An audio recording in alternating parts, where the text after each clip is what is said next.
I've wanted to film RJ Corman's Memphis Line for a long time, and when I got the opportunity to chase a train on this line a few weeks ago, I was not going to pass it up. Spanning 113 miles between Cumberland City, Tennessee and Bowling Green, Kentucky, the Memphis Line is most notable for its steel ingot train, which is what we're going to end up chasing today. I got to the small town of Russellville early in the morning and found a few different RJ Corman motors sitting, the most notable of which was this Rio Grande SD40T-2 tunnel motor, which I was really hoping to see run, but more on that later. About an hour after I arrived, this westbound came into the town with 3 Jeeps in the lead, all sporting that fresh red RJ Corman paint scheme.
I completely forgot what the idea on this train was, but I do know that it originated in RJ Corman's major yard in Bowling Green.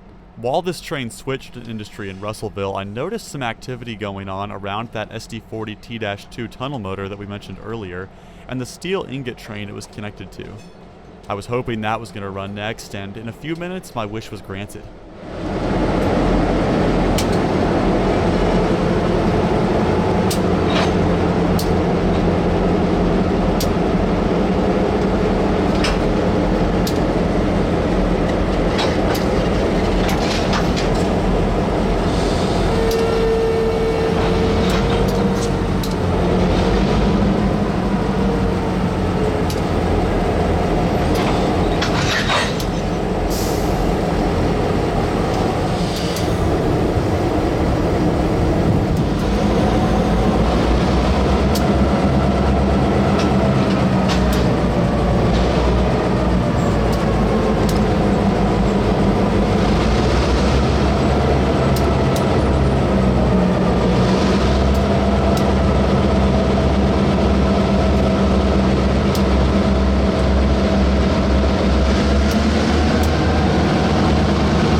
And finally, after a few hours of waiting, the SD40 tunnel motor and its Jeep that it was connected to backed down onto their consist and prepared to head east to Bowling Green and eventually Lexington, Kentucky. Before long, the headlights were on and the train began its journey east.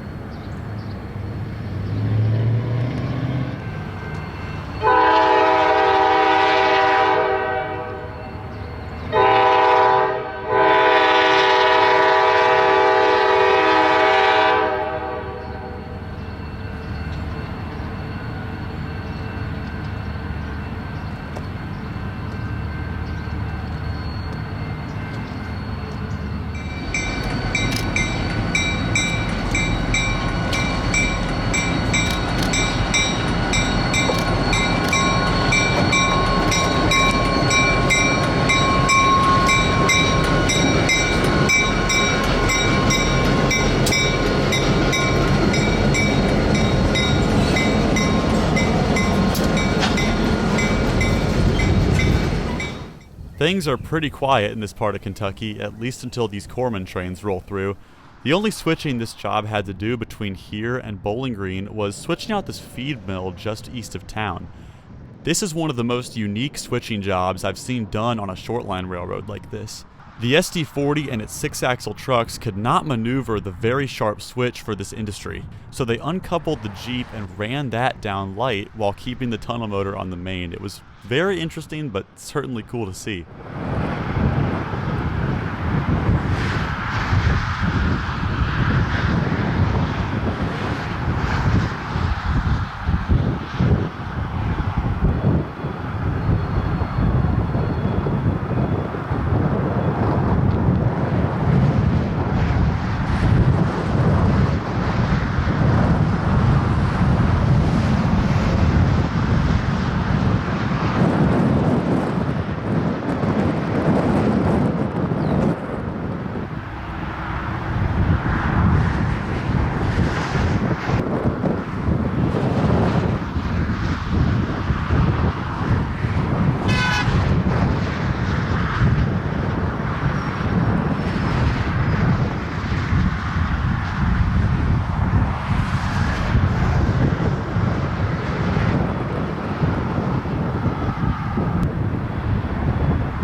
We've talked a lot about the really cool tunnel motor unit in the lead of this train, but the Jeep trailing's got a pretty cool history too. It was originally built for the Southern Railroad as a GP38 high hood, but was later chopped to become a low nose and upgraded to GP38-3 standards by RJ Corman.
I caught up to the train one more time in the very small town of South Union, Kentucky, before concluding my chase and headed up to the Kentucky Railway Museum for a train show the following day.